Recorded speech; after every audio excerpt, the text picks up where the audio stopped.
Hello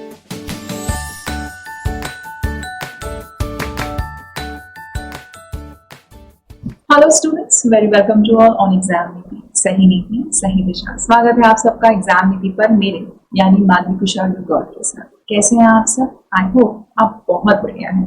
और आज हम एडिटोरियल के सेशन को शुरू करेंगे और आज का टॉपिक भी बहुत ज्यादा इंटरेस्टिंग है। लेकिन उससे पहले अगर आप इस चैनल पर आज फर्स्ट टाइम आए हैं तो इस चैनल को सब्सक्राइब कर दीजिए, बेल आइकन को प्रेस कर दीजिए ताकि नोटिफिकेशन आपको सारे के सारे मिलते रहे, है ना, जो भी लेटेस्ट वीडियो अपडेट हो, अपलोड हो उसका। नेक्स्ट वीडियो पसंद आए तो लाइक कीजिएगा। चलिए बढ़ते हैं आज के सेशन की तरफ, देखते हैं क्या खास है। आज हम पढ़ने वाले हैं detailed analysis of the Hindu editorial plus grammar concepts plus tone identification, right. चलिए, तो सबसे पहले हमारा जो टॉपिक है वो कौन सा है? Avoidable uncertainty. Avoidable uncertainty. देखिए, अब कहा कि वो अनसर्टेनिटी, वो अनिश्चितता जिसको अवॉइड किया जा सकता है, अवॉइड करने के जो लायक है, ठीक है। एनविसाज, एनविसाज सेज से बना है। सेज मीन्स बुद्धि, दिमाग, दूर का सोचने वाला, है ना, देखने वाला, दूरदृष्टि। सेज बोलता है कोई सेज है, तो सेज है मतलब कैसा है? विद्वान है। तो ये वर्ब है, तो वहीं से इसका एक सेंस निकला है फोरसी करना, आगे का देखना या फिर प्रिडिक्ट करना, ठीक है, आगे का देखना या फिर प्रिडिक्ट करना। नेक्स्ट आता है कल्मिनेशन। ION लगा है हर वो वर्ड जिसके लास्ट में ION होता है, वो क्या होता है? नाउन। इसका मतलब होता है शिखर, चोटी, पीक या फिर क्लाइमेक्स, है ना, हाईएस्ट पॉइंट जिसे कहते हैं। नेक्स्ट आता है इंस्टेंस। उन लोगों की जो एकदम बेसिक से पढ़ रहे हैं, जिन्हें कुछ नहीं पता, वो मान के चलते हैं कि हम एकदम स्टार्टिंग से सीखना चाहते हैं हर एक चीज का मतलब, हर एक चीज का मीनिंग। इंस्टांस एक नाउन होता है, इसका मतलब होता है एग्जाम्पल, है ना, एग्जाम्पल। जब इंस्टांस वर्ब के तौर पर सामने आता है तो इसका मतलब होता है एग्जाम्पल की तरह दिखाना, sight as an example, right. Next आता है डेफर। डेफर भी एक वर्ब होता है जिसका मतलब होता है डिले कर देना, आगे कर देना, पोस्टपोन कर देना या फिर डिले कर देना। नेक्स्ट आता है अनएक्सेप्शनेबली। सबसे पहले तो देखिए लिखा है अन जिन भी वर्ड के आगे लगता है वो सब कैसे हो जाते हैं? जो काम करने जा रहे होते हैं उसका सेंस कहते हैं नो, फिर वो काम नहीं होता, उसका उल्टा करते हैं। एक्सेप्शन यानी कि ऑब्जेक्शन, नो ऑब्जेक्शन। एबली, एलवाई लग गया हर वो वर्ड जिसके लास्ट में एलवाई लग जाता है। जनरली हर वो एडजेक्टिव जिसके लास्ट में एलवाई लग जाए वो क्या बन जाता है? एक एडवर्ब बन जाता है। क्लियर ना? हर वर्ड में जिसके लास्ट में एलवाई बन जाए क्या बन जाता है? वो वर्ड बन जाता है एडवर्ब। चलो, नाउन के बाद में एलवाई लग जाए तो एडजेक्टिव बन जाता है। ये बात भी नोट कर लीजिएगा। हर वो पार्ट ऑफ स्पीच जहां पर आप ऐसा कोई वर्ड जहां पर आप नाउन की बात करें, मैं स्पेसिफिक एक पार्ट ऑफ स्पीच की बात करी नाउन की, अगर उसके बाद में एलवाई लग जाए तो ये क्या बन जाते हैं? इस तरह के वर्ड जो बनकर आते हैं वो बन जाते हैं एडजेक्टिव, है ना। चलिए, तो अनएक्सेप्शनेबली एक एडवर्ब हुआ जिसका मतलब होता है ऐसे मैनर में that is beyond any reasonable objection, है ना, कि कोई भी रीजनेबल ऑब्जेक्शन जिस पर नहीं है, कोई तार्किक रूप से किसी कोई तर्क देकर उसको मना नहीं कर सकता, उस पर कोई अपवाद नहीं लगा सकता, है ना। तार्किक रूप से कोई ढंग से अगर बात करें तो लॉजिकली उसमें ऐसी कोई चीज ना हो कि जिसको देखा जाए कि ये अपवाद है या ये गलत है, तो जिसको रीजनेबली रूप से, रीजनेबली मैनर में, रीजनेबली वे में ऑब्जेक्ट न कर पाए, ऐसे इस वे को, इस तरीके को कहते हैं अनएक्सेप्शनली मैनर। नेक्स्ट आता है डेलिबरेशन। ION हर वो वर्ड जिसके लास्ट में ION लगता है वो सब क्या होते हैं? नाउन। डेलिबरेशन का मतलब होता है विचार विमर्श, है ना, कंसीडरेशन या फिर डिस्कशन, कंसीडरेशन या फिर डिस्कशन। नेक्स्ट होता है ट्रांसफायर। ट्रांसफायर क्या होता है? ट्रांसफायर एक वर्ड होता है, इसका मतलब होता है किसी का सीक्रेट या किसी की कोई बात या किसी की कोई जानकारी उसको जाहिर कर देना, डिस्क्लोज कर देना, बी रिवील्ड और बी नोन टू अदर्स, दूसरों को बता देना, है ना। ट्रांसफायर करना मतलब उजागर करना, जाहिर करना। नेक्स्ट आता है मैंडेट। मैंडेट एक नाउन होता है जिसका मतलब होता है इंस्ट्रक्शन या फिर डायरेक्टिव, जिसे कहते हैं दिशा निर्देश, है ना। दिशा निर्देशों को कहा जाता है मैंडेट। कुछ लोग ऑर्डर को भी इसका जो एक सेंस निकाल सकते हैं वो ऑर्डर भी है, तो बिल्कुल सही है, ऑर्डर है, इंस्ट्रक्शन है, डायरेक्टिव है, ये सब का मतलब होता है मैंडेट, नाउन होता है। नेक्स्ट आता है इंटेल। इंटेल एक वर्ब होता है। इंटेल का मतलब होता है किसी चीज का जरूरत होना, है ना, ऑब्टेन करना, नीड होना यानी कि प्राप्त करना, है ना। इंटेल करना मतलब ऑब्टेन करना यानी कि प्राप्त करना। क्या करना? प्राप्त करना। तो रिक्वायर करना या फिर नीड होना, जिस चीज की जरूरत है या जिस चीज की नीड। नेक्स्ट होता है शॉर्टफॉल। शॉर्टफॉल एक नाउन होता है, इसका मतलब होता है कमी। अ डेफिसिट ऑफ समथिंग रिक्वायर्ड, ऐसी कोई चीज जिसकी जरूरत है और वो कम पड़ गई है ना, ऐसी कोई चीज जिसकी जरूरत है और वो कम पड़ गई है, वो क्या कहलाती है? डेफिसिट। डेफिसिट कहलाती है या फिर शॉर्टफॉल कहलाती है। नेक्स्ट अनफोर्सीन, देखिए यहाँ पर साफ साफ लिखा है फोरसी। फोर मीन्स आगे का, ठीक। सी मीन्स देखना, जो आगे का देख, प्रिडिक्ट कर ले, इनविसेज कर ले, ठीक। उसी तरह से अनफोर्सीन, अन मीन्स नो, यानी कि जो अनप्रिडिक्टेड है, जिसको प्रिडिक्ट नहीं किया जा सकता है ना, ये क्या होता है? ये होता है एक एडजेक्टिव। सीन, अनफोर्सीन एक एडजेक्टिव होता है, इसका मतलब होता है अनप्रिडिक्टेड या फिर अनएक्सपेक्टेड, जिसकी उम्मीद भी नहीं करी थी, जिसको प्रिडिक्ट भी नहीं किया था, वो कहलाता है अनफोर्सीन, है ना। एनविसेज का मतलब फिर दोबारा से मैं बता रही हूँ, वर्ब होता है, इसका मतलब होता है प्रिडिक्ट कर लेना, देख पाना, दूरदृष्टता होना, अनुमान लगाना। आगे बढ़ते हैं, नेक्स्ट सीखते हैं क्लमजी। आपने सब सुना होगा, ये वर्ड बहुत ज्यादा कॉमन है, बहुत ज्यादा पॉपुलर है। क्लमजी, क्लमजी मतलब ऑकवर्ड, अजीब सा, बेढंगा सा, है ना। एडजेक्टिव होता है, इसका मतलब होता है अनकोऑर्डिनेटेड, जो स्टेप्स या जो एक्शंस, जो बातें एक दूसरे से कोऑर्डिनेट नहीं कर पाते हैं, है ना, कि सोच रहे हैं कुछ और, चल रहा है कुछ और, या सो के उठे हैं, जब सो के उठने के बाद हम लोग की स्टेट कैसी होती है? क्लमजी स्टेट होती है, आधे नींद में आधे जग, क्लमजी, अनकोऑर्डिनेटेड या फिर अनगेनली। नेक्स्ट आता है लेटरल थिंकिंग। लेटरल थिंकिंग पूरा का पूरा एक नाउन होता है, इसका मतलब होता है the solving of problems bye an indirect and creative approach, यानी कि प्रॉब्लम्स को सॉल्व करने का एक अप्रत्यक्ष और एक बहुत ही ज्यादा इनोवेटिव मेथड, एक इनोवेटिव मेथड के रूप से जब आप कोई प्रॉब्लम सॉल्व कर रहे हैं, ठीक।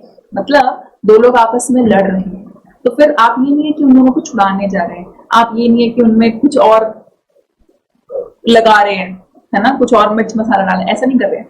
एक लिटरल थिंकिंग का मतलब होता है बहुत रैशनल वे में, बहुत क्रिएटिव वे में और इनडायरेक्टली आपने ऐसी कोई बात बता दी, आप इनडायरेक्टली आपने ऐसी कोई स्टोरी सुना दी, ऐसा कोई वाक्य बता दिया कि उन लोगों को खुद समझ में आ गया कि वो लोग जो ये लड़ रहे हैं, इतने में वो कुछ क्रिएटिव कर सकते हैं। आपस में लड़ने में, टाइम वेस्ट करने में इससे अच्छा है कि वो कुछ बेटर करें, तो वो खुद ही लड़ना छोड़ दें। तो लिटरल थिंकिंग बहुत रैशनल अप्रोच, बहुत लॉजिकल तरीके से सोचने का तरीका, ठीक है, इनडायरेक्ट वे में करना, यानी कि सीधे सीधे जाके लड़ गए। नेक्स्ट आता है कंज्योर अप। कंज्योर अप एक वर्ब होता है जिसका मतलब होता है कि दिमाग में लाना, इवोक करना, है ना, किसी चीज को दिमाग में लाना, दिमाग में अपने सामने प्रकट करना या फिर इमेजिन करना, सोचना, परिकल्पना करना। कंज्योर अप मतलब दिमाग में लाना या फिर परिकल्पना करना, इमेजिन करना। नेक्स्ट आता है स्टिमुलस। स्टिमुलस एक नाम होता है जिसका मतलब होता है प्रोत्साहन, एनकरेजमेंट भी कहते हैं इसे, या फिर इसे बूस्ट भी कहते हैं। मैं हिंदी के वर्ड्स आपको बताती जा रही हूँ, आप मेरे साथ लिखते जाइए। इस पूरे वीडियो का पीडीएफ आपको टेलीग्राम चैनल पर मिल जाएगा, टेलीग्राम चैनल जिसका लिंक मैं आपको कई बार बताती हूँ, फिर बता रही हूँ t.me/exam, ठीक है, आपको वहां पर इसका लिंक भी मिल जाएगा, ये सब चीजें आपको वहां मिल जाएगी। लेकिन मैं आपको अभी फिलहाल बता भी रही हूँ, क्या मैं आपको बता रही हूँ इसको हिंदी में क्या बोलते हैं। तो स्टिमुलस मतलब प्रोत्साहन। नेक्स्ट आता है स्टटर। स्टटर एक वर्ब होता है, एक तो होता है स्टटर हकलाहट, है ना, लैंग्वेज में अगर कोई स्टटरिंग कर रहा है या कोई स्पीकिंग में स्टटरिंग कर रहा है तो वो हकला रहा है, हकलाहट, रुक रुक के बोल रहा है, फस फस के बोल रहा है, बस वहीं से सेंस निकालिएगा एक दूसरा वर्ब, कि अगर आपको कहीं कभी किसी दूसरे कंटेक्स्ट में दिखाएगा तो इसका एक दूसरा मीनिंग होता है प्रोग्रेस इन एन इरेगुलर वे, मतलब अटक अटक के प्रोग्रेस करना, रेगुलर वे में प्रोग्रेस ना कर पाना, अटक अटक के, रुक रुक के, फस फस के, है ना, अटकले लगना आगे बढ़ने में। तो स्टटर करना मतलब धीमी गति से, रुक रुक के, फस फस के। नेक्स्ट आता है मैंडरिन। मैंडरिन होता है एक पावरफुल ऑफिशियल, बहुत ज्यादा ताकतवर ब्यूरोक्रेट, बेसिकली सिविल सर्विसेज की मैं बात करूं, हाईएस्ट सिविल सर्विसेज की मैं बात करूं, तो वो बहुत ज्यादा जो एक पावरफुल ब्यूरोक्रेट होता है या फिर बहुत पावरफुल ऑफिसर होता है, उस ऑफिसर को हम कहते हैं मैंडरिन या फिर political Mandarin.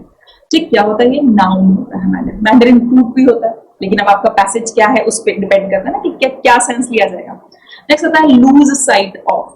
Loose sight of एक मुहावरा होता है जिसका मतलब होता है इग्नोर करना, निग्लेक्ट करना, fail to take into account, मतलब नोटिस करने में फेल हो जाना, नोटिस ना कर पाना, है ना, रह जाना, छूट जाना।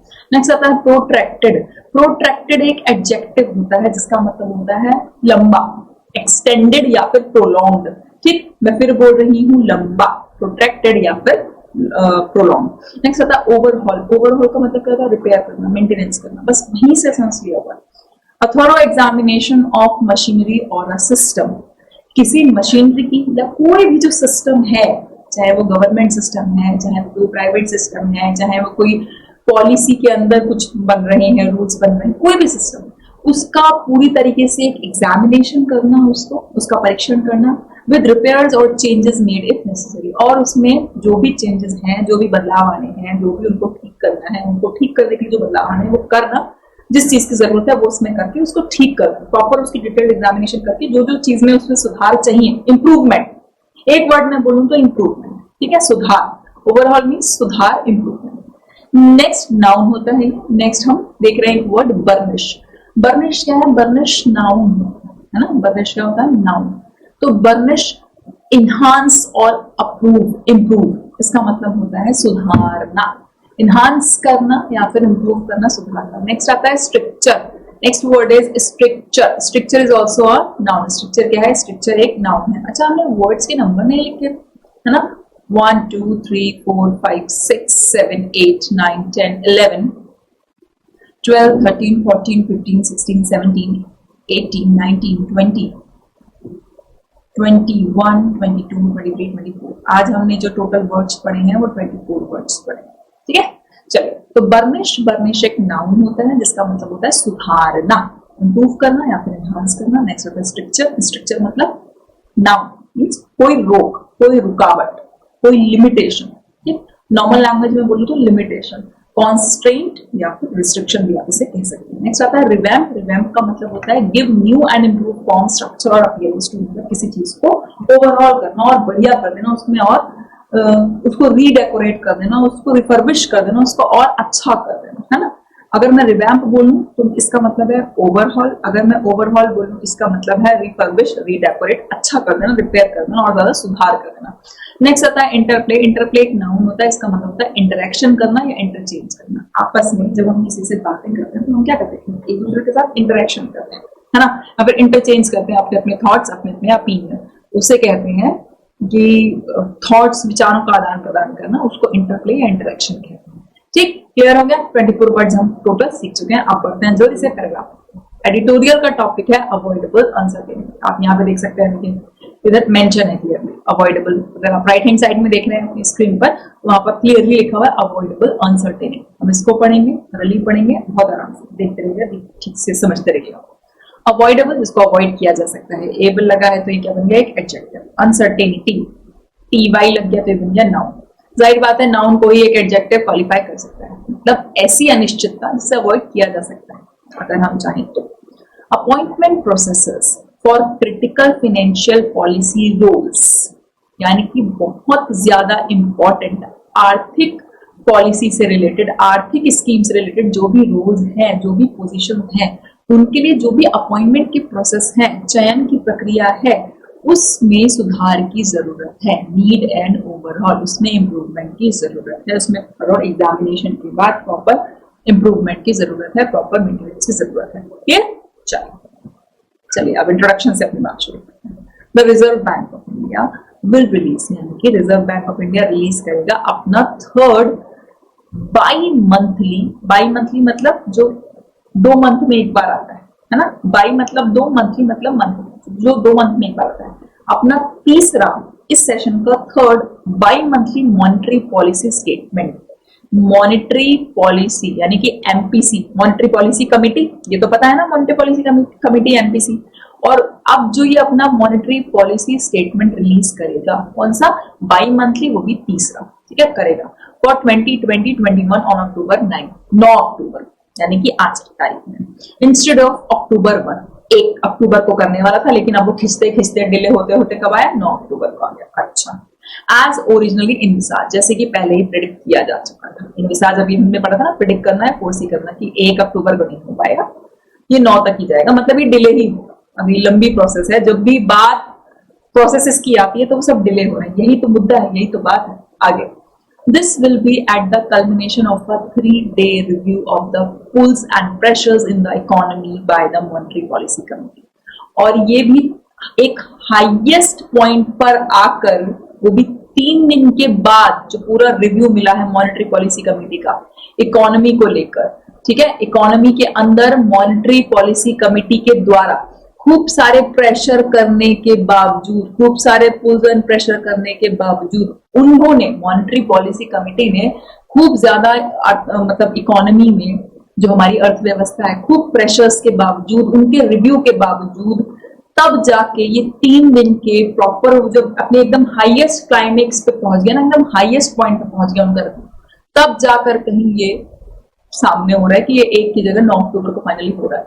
The review began on Wednesday, Wednesday को रिव्यू शुरू हुआ था। अभी जो वेंसडे निकला है, आज फ्राइडे है, यानी कि जो वेंसडे को रिव्यू निकला है, ठीक है, इंस्टेड ऑफ सितंबर 29। सोचिए, उनको ये रिव्यू देना था सितंबर 29 में, डिले करते करते करते मॉनेटरी पॉलिसी कमेटी ने अपना रिव्यू कब दिया, आगे वेंसडे को रिव्यू दिया, यानी कि आज 9 तारीख है, उन्होंने 7 अक्टूबर को रिव्यू दिया, जो रिव्यू आना था 29 सितंबर को।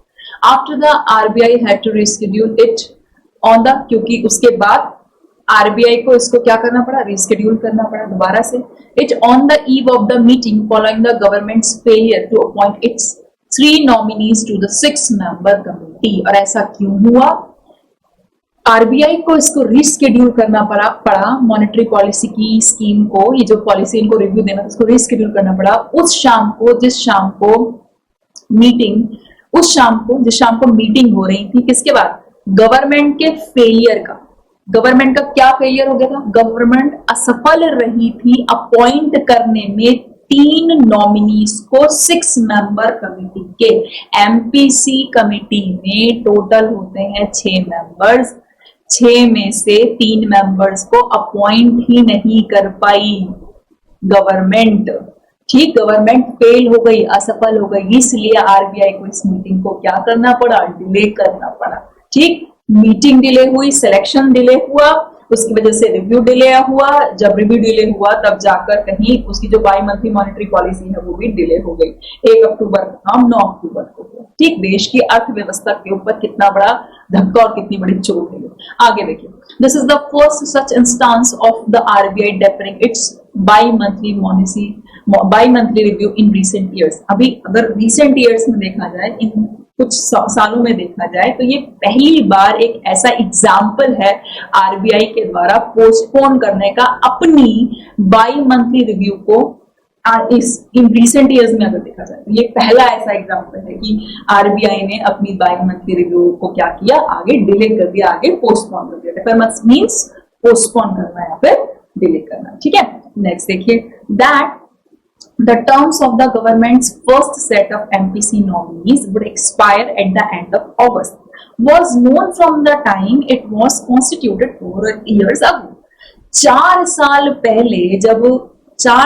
पहले जब MPC का गठन हुआ था तो सबको पता था कि अगस्त के एंड में 2020 अगस्त के लास्ट में इन लोगों का टेन्योर खत्म होगा, ठीक है। एमपीसी के पहले सेट के नॉमिनीज का जो टेन्योर है, कार्यकाल है, वो खत्म होने वाला है, समाप्त होने वाला है, सबको पता था ये बात, ठीक है। First set of nominees would expire at the end of August was known from the time, जब से ये 4 साल पहले बनी थी तब से सबको पता था, ठीक है। कॉन्स्टिट्यूटेड मतलब जब ये बनी थी तभी, एस्टैब्लिश जब हुई थी।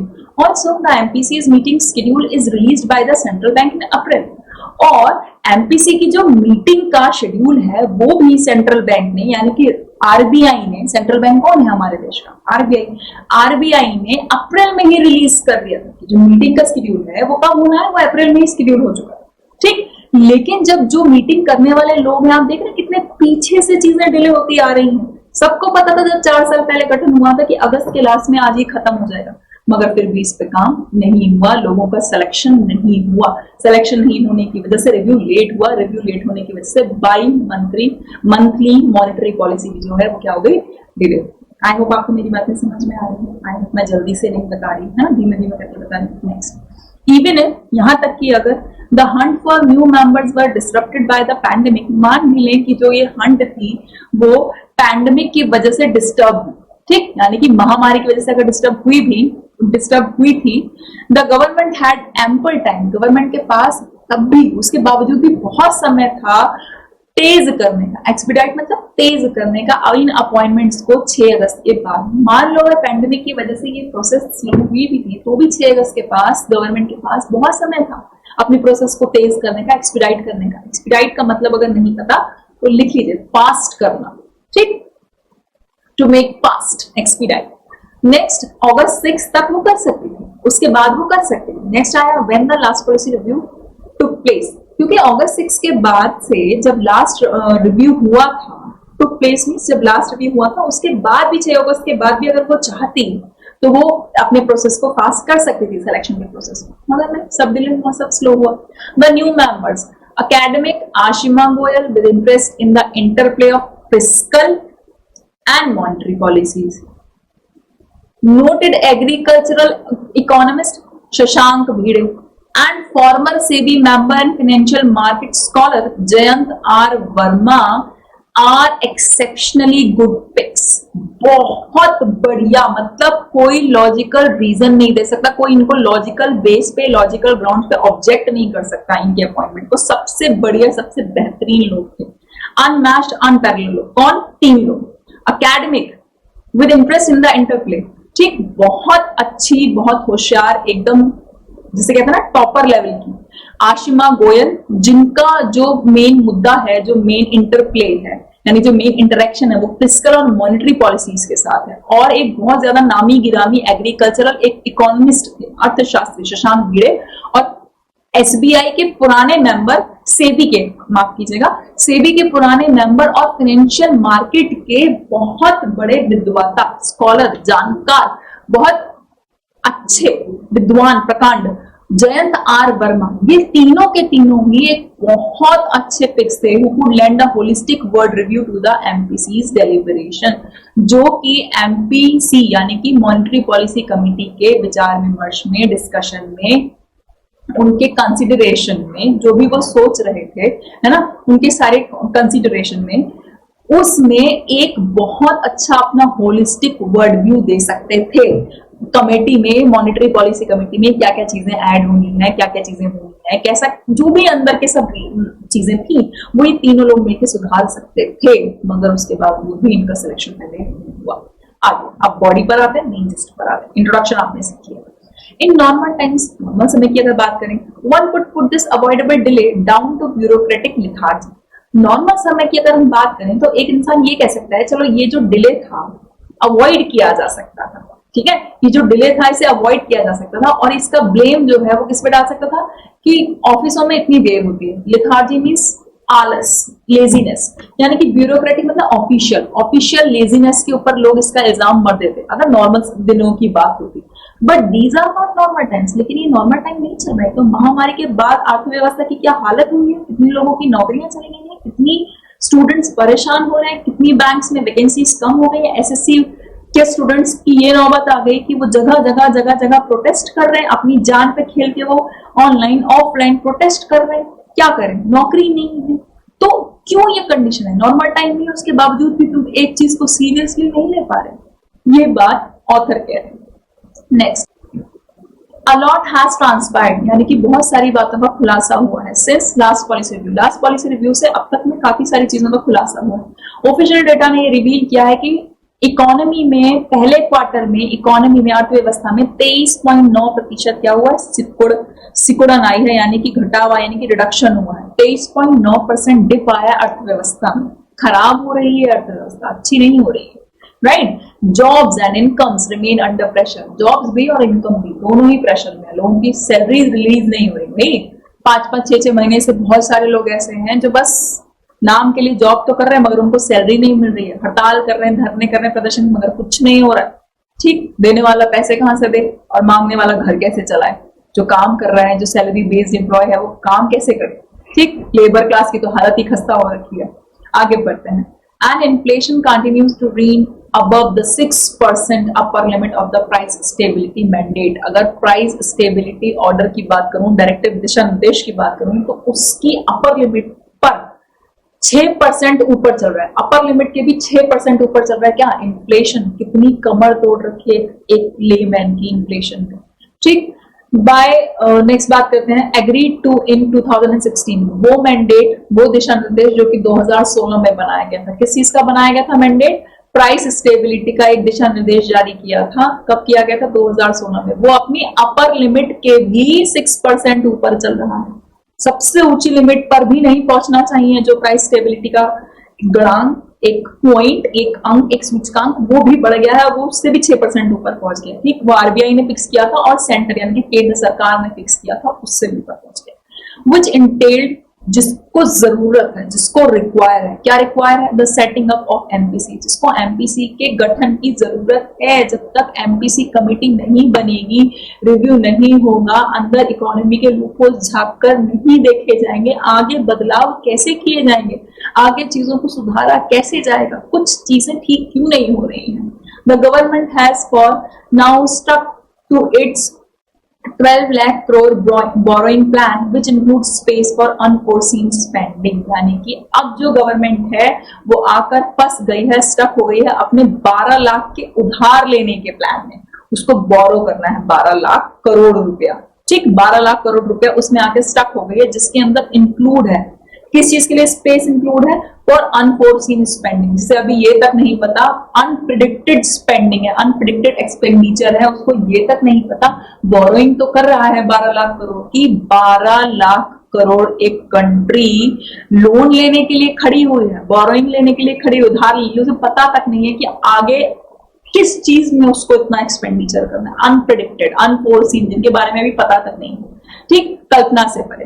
Also states need to borrow more in the coming months including to meet GST compensation shortfalls, यानी कि आने वाले समय में, आने वाले मंथ्स में, इन द कमिंग मंथ्स, आने वाले मंथ्स में स्टेट्स को भी, राज्य सरकारों को भी, सरकारों से क्या करना पड़ेगा? ज्यादा बोरो करना पड़ेगा, ज्यादा पैसा लेना पड़ेगा। क्यों करना पड़ेगा?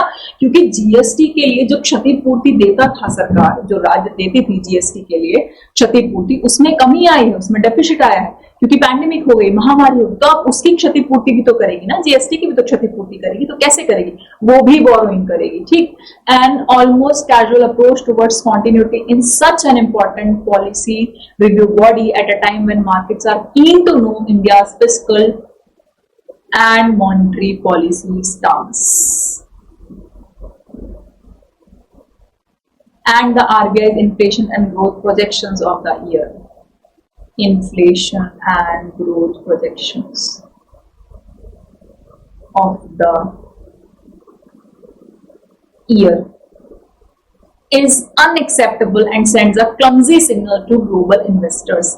अब बहुत लंबा सेंटेंस है, धीमे धीमे करके समझते चलिए। देखिए, एंड ऑलमोस्ट एक बहुत ज्यादा कैजुअल अप्रोच हो गई है टुवर्ड्स कंटिन्यूटी। आगे जो हम एक कंटिन्यूटी बना के रख सकते थे, वो ना बना के रख पाने में एक बहुत कैजुअल अप्रोच ले ली है। In such an important policy review body, एक इतनी जो रिव्यू, जिसका इतना क्रूशियल रिव्यू है, जिसकी वजह से पूरा इकोनॉमी, पूरी अर्थव्यवस्था हिली पड़ी है, जो अर्थव्यवस्था 23.9% घाटे में चल रही है, ठीक है, सिकड़ी हुई है, कॉन्ट्रैक्टेड फॉर्म में आ चुकी है अपने पहले क्वार्टर में, उसके रिव्यू की कितनी जरूरत है और उसकी कंटिन्यूटी में जो बाधा आ रही है, बहुत कैजुअल है, बहुत आई गई सी बात हो गई, आम सी बात हो गई। उस समय पर जब मार्केट्स जानना चाहते हैं कि भारत की फिस्कल और मॉनेटरी पॉलिसी क्या है, भारत का अभी इस कंडीशन में भारत का टेक क्या है, उसका स्टैंड क्या है, उसकी अपनी खुद की स्टैंडिंग क्या है, तो कुछ नहीं पता। और आरबीआई का इन्फ्लेशन और ग्रोथ के प्रोजेक्शंस क्या है इस साल के, जब मार्केट को नहीं कुछ पता चल पा रहा, तो सेंसेक्स, निफ्टी, ये सब ग्रो कैसे करेगा? इकोनॉमी अगर खस्ता रहेगी तो इन्वेस्टर्स इन्वेस्ट कैसे करेंगे जब तक उन्हें कुछ पता ही नहीं है कि प्रॉफिट की तरफ जा रहा है या घाटे की तरफ जाएगा। तो कोई भी ग्लोबल इन्वेस्टर हो, लेट्स से आप और मैं ही हूँ, घाटे की तरफ अगर कोई कंपनी जा रही होगी तो क्या हम उसके भी शेयर्स खरीदने की सोचेंगे? क्या, बिल्कुल नहीं सोचेंगे। तो हमें पहले बताइए तो सही मार्केट में चल क्या रहा है, और जब नहीं कुछ पता चल पाता कि चल क्या रहा है, तो उस कंडीशन में हो जाती है अफरा तफरी, कियोस। मार्केट में सब कियोस चला हुआ है। इकोनॉमी की बात करूं तो हालत खस्ता है, खराब, क्वार्टर 1 के हिसाब से। Now this is unacceptable and sends a clumsy signal. ये सारी चीजें जो है ना, ये जो क्लमजी, मतलब एक क्लमजी अप्रोच है, एक ठंडी अप्रोच है, एक बहुत ज्यादा कैजुअल अप्रोच है, ये पूरी तरीके से अनएक्सेप्टेबल है, अस्वीकार्य है, और एक बहुत ही ऑकवर्ड सा सिग्नल दे रही है ग्लोबल इन्वेस्टर्स को। बहुत ज्यादा एक अनगेनली सिग्नल दे रही है, खराब सिग्नल दे रही है कि भाई मत करो इस देश में इन्वेस्ट, कुछ पता नहीं चल पा रहा है, ना मॉनेटरी पॉलिसी का रिव्यू हुआ है, देश की हालत खस्ता है, कोई कुछ बता नहीं पा रहा है। आरबीआई, जिस देश का सेंट्रल बैंक ही कुछ नहीं कह पा रहा, वहां पे आगे कोई कैसे इन्वेस्ट कर ले। Some lateral thinking may be needed to conjure up fresh stimulus measures, यानी कि कुछ लॉजिकल थिंकिंग हमको चाहिए, क्रिएटिव थिंकिंग हमको चाहिए होगी, इसकी जरूरत होगी to conjure up fresh stimulus measures, fresh encouragement को, फ्रेश एक प्लान को माइंड में लाने के लिए हमें एक लॉजिकल थिंकिंग चाहिए होगी। स्टिमुलस मेजर्स, ऐसे कुछ उपाय लाने होंगे, एक यानी कि एनकरेजिंग हमको ऐसे मेजर्स लाने होंगे फॉर द स्टटरिंग इकोनॉमी, हमारी डूबती हुई लड़खड़ाती हुई इकोनॉमी के लिए हमको कुछ ना कुछ अच्छे मेजर्स लाने होंगे। बट पॉलिसी मैंडरिंग्स, लेकिन यानी कि ये जो ऑफिशियल टॉप ब्यूरोक्रेट्स हैं, सिविक बॉडी के बहुत इंपॉर्टेंट ऑफिशियल्स हैं, should not lose sight of routine decisions, लेकिन इनको क्या नहीं करना चाहिए, नेग्लेक्ट नहीं करना चाहिए। लूज साइट ऑफ एक इडियम आपने पढ़ा था, नेग्लेक्ट नहीं करना चाहिए, ओवरलुक नहीं करना चाहिए जो इनके रूटीन डिसीजन हैं, जो इनको हर बार करने ही करने हैं, उनको करने में इनको डिले नहीं करना चाहिए, इनको उस प्रोसेस को हिंडर नहीं करना चाहिए। पॉलिसी मेंटरिंग्स मतलब ये जो गवर्नमेंट की बात चल रही है, सिविक बॉडी के टॉप ब्यूरोक्रेट्स, टॉप ऑफिशियल्स, ठीक, उनको इस चीज को वो नहीं करना चाहिए, डिले नहीं करना चाहिए, हिंडर नहीं करना चाहिए, वरना लड़खड़ाती इकोनॉमी को सुधार नहीं पाएंगे, संभाल नहीं पाएंगे। कंक्लूजन क्या है? With the last two RBI deputy governors vacancies being filled after protected gaps, यानी कि जैसे कि आपने देखा कि पिछले लास्ट दो आरबीआई के जो डेप्यूटी गवर्नर्स थे, उनकी जो वैकेंसीज थी वो एक बहुत लंबे अंतराल के बाद भरी, ऑफ अबाउट 6 months ईच, दोनों को भरने में 6 महीने लगे, यानी पूरे साल भर में लास्ट के दो आरबीआई डिप्यूटी गवर्नर्स की सीट्स फिल कर पाए, यानी कि पूरे 1 साल लगा।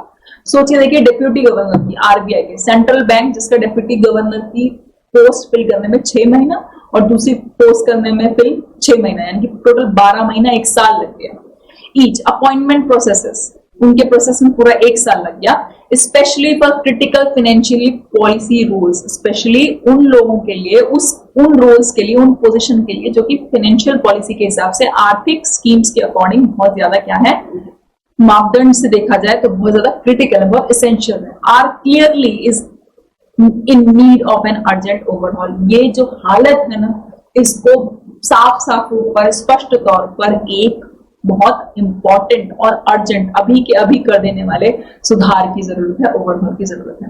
And the government could surely burnish it's standing among investors, और गवर्नमेंट जो है, जो सरकार है, वो श्योरली बर्निश कर सकती है अपनी स्टैंडिंग, अपना एक जो से है ना, उसको न्यू इन्वेस्टर्स के बीच में बर्निश, दैट मीन्स इंप्रूव कर सकती है, मैंने बोला ना, इंप्रूव कर सकती है, तो इंप्रूव करेगी, इंप्रूव करने की जरूरत है अपने टोटल, और and the government could surely burnish it's standing among investors, और सरकार को श्योरली इंप्रूव करने की जरूरत है अपनी स्टैंडिंग को, अपने टेक को इन्वेस्टर्स के बीच में, इफ इट मैंडेटेड एक्सप्लेनेशंस, अगर वो कोई दिशा निर्देशों वाले एक्सप्लेनेशंस हैं, उस तौर पर भी अगर उनमें कोई लिमिटेशंस हैं, स्ट्रिक्चर्स एंड रेस्ट्रिक्शंस है, तो उनको वो भी बताना पड़ेगा इन्वेस्टर्स के बीच में, उन्हें प्रॉपर इंफॉर्मेशन चैनल करनी पड़ेगी, अच्छी हो तो भी, जो रिस्ट्रिक्शंस है वो भी बताने पड़ेंगे, और दिशा निर्देशों से जुड़े हुए जो एक्सप्लेनेशंस हैं, क्लैरिफिकेशंस है, वो भी उनको इन्वेस्टर्स को देने पड़ेंगे। फॉर मिस्ड टाइमलाइंस, की टाइमलाइंस आगे कैसे बढ़ी, उन्हें सब कुछ देना, उनकी जवाबदेही बनती है as part of such a revamp. इतने बड़े सुधार के लिए, इतने बड़े चीजों को ठीक करने के लिए गवर्नमेंट को जरूरत पड़ेगी लोगों को, इन्वेस्टर्स को प्रॉपर इन्फॉर्म करने की, यानी कि प्रॉपर इंफॉर्मेशन देने की, इतने बड़े सुधार के तहत। ठीक, अब आपने पूरे पैराग्राफ को जब पढ़ा तो आपको क्या लगा कि क्या ऑथर ने किसी को डिमोटिवेट किया, क्या ऑथर ने किसी का मजाक उड़ाया, ऐसा लगा? क्या आपको ऐसा लगा कि ऑथर ने किसी को पेट्रोनाइज किया, किसी को नीचा दिखाया? कुछ नहीं किया। ऑथर ने पॉइंट बताया, लॉजिकली हर एक पॉइंट दिया, पूरी तरीके से हर एक चीज का एक लॉजिक, एक रीजन दिया ऑथर ने। ठीक, उसके साथ साथ ऑथर ने क्या किया, सजेशंस भी दिए, रेमेडियल स्टेप्स भी बताए, मेजर्स भी बताए कि फिर क्यों हुआ, कैसे हुआ, हर एक प्रोसेस स्टेप बाय स्टेप बताया, उसकी वजह से क्या प्रॉब्लम्स आई और अब उन प्रॉब्लम्स का सोल्यूशन क्या है अगर हमें चीजों को ठीक करना है अभी तो, राइट। तो यानी कि हमें ओवरऑल सबसे पहले हमें क्या पता चला कि ऑथर ने इस विषय पर, इस मुद्दे पर, इस टॉपिक पर पूरी तरीके से क्या किया है, इस मुद्दे पर ऑथर ने पूरी तरीके से विश्लेषण किया है। ठीक है, पूरा एनालिटिक्स दिए हैं ऑथर ने। ठीक, एक बात करिए, दूसरी चीज उन्होंने हमको सजेस्ट किया है कि हम क्या कर सकते हैं। तो इस पूरे पैराग्राफ की टोन है एनालिटिकल और सजेस्टिव, यानी कि विश्लेषण किया गया है और हिंट दिए गए हैं, सजेशंस दिए गए हैं, आइडियाज दिए गए हैं कि गवर्नमेंट क्या करके इतने बड़े रिवैम्प को, इतने बड़े सुधार को, इम्प्रूवमेंट को, इतने बड़े स्टेप को ओवरहॉल कर सकती है, अभी भी इम्प्रूव कर सकती है, अभी भी ठीक कर सकती है। क्लियर? तो आई होप आपको टोन समझ में। नेक्स्ट, अब हम बात करेंगे ग्रामर की। ठीक, ग्रामर का इसमें कुछ अंश देखते हैं, कुछ चीजें समझते हैं। देखिए, इंट्रोडक्शन में बोल रहा है the reserve bank of India. Clearly इसका मतलब ये होता है कि कोई भी जो एक बहुत बड़ी इंस्टीट्यूशन, एक ऑर्गेनाइजेशन होती है, उसके नाम से पहले द लगता है। The reserve bank of India, the central bank of India, the state bank of India, यानी कि एक ऑर्गेनाइजेशन के नाम से पहले, ट्रस्ट के नाम से पहले, बड़े संस्था के नाम से पहले द लगता है, एस्टेब्लिशमेंट के नाम से पहले द लगता है। ठीक, next, will, would, shall, should, can, could, may, must, might, ये सारे मॉडल्स होते हैं और हर मॉडल के बाद वर्ब की फर्स्ट फॉर्म आती है। अब मेरा एक सवाल आपसे है, क्या इट्स और इट्स में आपको अंतर पता है? जल्दी से बताइए, इट्स और इट्स में क्या अंतर होता है? एक सवाल तो ये है मेरा। ठीक है, it's third by monthly policy. By monthly मैं आपको बता चुकी हूँ, यानी कि मंथ, 2 मंथ में एक बार। मॉनिटरी पॉलिसी, मॉनिटरी पॉलिसी मतलब आर्थिक व्यवस्था से रिलेटेड, रुपए पैसे से संबंधित मुद्रा की जो पॉलिसी है, जो स्कीम है, स्टेटमेंट फॉर 2020-21 ऑन डेट से पहले क्या लगता है? ऑन लगता है, ऑन October 9। मैं फॉर्मेट की बात कर लूं तो अगर इस तरह से लिखा है कि पहले मंथ और बाद में डेट, तो ऑन October 9। ठीक, ऑन संडे, डे की बात करूं, डे की बात करूं तो भी ऑन लगेगा, डेट्स की बात करूं तो भी ऑन लगेगा, on Sunday, on Monday, on Wednesday. ठीक है, इसी तरह से ऑन October 9। क्लियर? ऑन लगता है। नेक्स्ट लिखा है the meeting following the government's failure, government के फेलियर। ध्यान रखिएगा इस बात को, अपॉस्ट्रोफी एस किस पर लगता है? सिर्फ और सिर्फ नाउन पर। क्या शो करता है? कनेक्शन शो करता है, रिलेशन शो करता है। अपॉस्ट्रोफी एस गवर्नमेंट का क्या? फेलियर। क्लियर? चलो इतना तो समझ में आ गया कि ये नाउन है और ये अपॉस्ट्रोफी एस क्या शो करता है? बिलोंगिंगनेस। अब आया टू अपॉइंट। टू अपॉइंट यानी कि टू के बाद हमेशा वर्ब की फर्स्ट फॉर्म लगती है। तो टू के बाद जब वर्ब की फर्स्ट फॉर्म लगती है, इस स्ट्रक्चर को क्या कहते हैं? ये मेरा हो गया आपसे दूसरा सवाल। टू के बाद वर्ब की फर्स्ट फॉर्म जो लगती है, इस स्ट्रक्चर को क्या कहते हैं? टू के बाद हमेशा वर्ब की फर्स्ट फॉर्म आती है। नेक्स्ट, 6 मेंबर कमिटी होगा, 6 मेंबर्स कमिटी नहीं होगा। क्या रूल है? यूनिट, यूनिट के बाद नंबर और नंबर के बाद नाउन जब भी आएगा तो वो नंबर हमेशा कैसे लिखा जाएगा? सिंगुलर लिखा जाएगा, प्लूरल नहीं लिखा जाएगा। Unit plus number plus noun, याद कर लीजिए। ठीक, 6 मेंबर कमिटी होगा, 6 मेंबर्स कमिटी नहीं होगा। 3 मेंबर पैनल होगा, 3 मेंबर्स पैनल नहीं होगा। ठीक, नेक्स्ट अगला अगर हम कुछ देखें तो वो ये बन सकता है कि जब हम बात करते हैं नॉर्मल टाइम्स की, यानी जब हम बात करते हैं can, could, will, would, shall, should, जो जैसे कि मैंने अभी आपको बताया, हर एक मॉडल के बाद वर्ब की फर्स्ट फॉर्म आती है। और पुट यानी कि पुट की first form, second form, third form तीनों ही क्या होती है? पुट ही होती है, पुट इट नहीं। ध्यान रखिएगा कि हर एक मॉडल के बाद वर्ब की फर्स्ट फॉर्म। नेक्स्ट, अलॉट यानी कि बहुत कुछ है ट्रांसपायर्ड।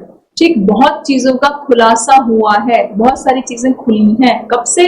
सिंस, जब से लास्ट पॉलिसी रिव्यू आया है। सिंस यहाँ पे क्या बता रहा है? जब से। कब से? जब से। ठीक, नेक्स्ट, इन्फ्लेशन की बात हो रही है, यहाँ पर सिर्फ कॉमा के बाद एंड लिखा, एंड के बाद सिर्फ इन्फ्लेशन की बात हो रही है। सिंगुलर सब्जेक्ट है, इसलिए वर्ब भी कैसा है? सिंगुलर आया है। कंटिन्यूज आया है। ठीक, कंटिन्यूज आया है, कंटिन्यू नहीं आया, क्योंकि वो सबकी बात मिलाकर नहीं कर रहा, सिर्फ अभी यहाँ पर कॉमा के बाद एंड के बाद इसकी बात कर रहा है, बात कर रहा है inflation. Clear? Next, has have had के साथ हमेशा वर्ब की थर्ड फॉर्म आती है। हैज हैव हैड के बाद क्या लिखा है? स्टक लिखा है। क्लियर हो गया? तो आई होप हमने ग्रामर में भी बहुत कुछ सीखा, हमने टोन्स को भी आइडेंटिफाई करना सीखा और हमने सीखा कि डिस्क्रिप्टिव पेपर के लिए हमारा एक्सपेक्टेड क्वेश्चन क्या हो सकता है। अब आपको क्या करना है? आपको मुझे 250 वर्ड्स में, ठीक है, आपको मुझे 250 वर्ड्स में बताना है कि किस तरीके से आपकी क्या सोच है इसके ऊपर।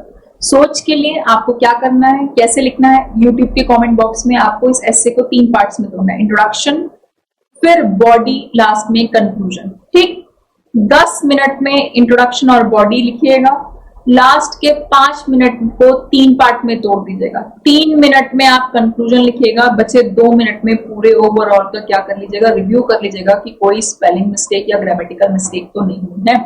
धीमे धीमे अपने व्यूज बताइए, गलत इंग्लिश होगी चिंता मत करिए। ठीक, अभी जो चीजें मैंने आपको समझाई उससे आपको कितना समझ में आया कि ये जो अपॉइंटमेंट प्रोसेस है बहुत ज्यादा इंपॉर्टेंट आर्थिक स्कीम के रोल्स के लिए, इनको साफ तौर पर एक सुधार की, एक रिपेयर की जरूरत है, मरम्मत की जरूरत है, इनके अंदर इंप्रूवमेंट की गुंजाइश है अर्जेंट तौर पर।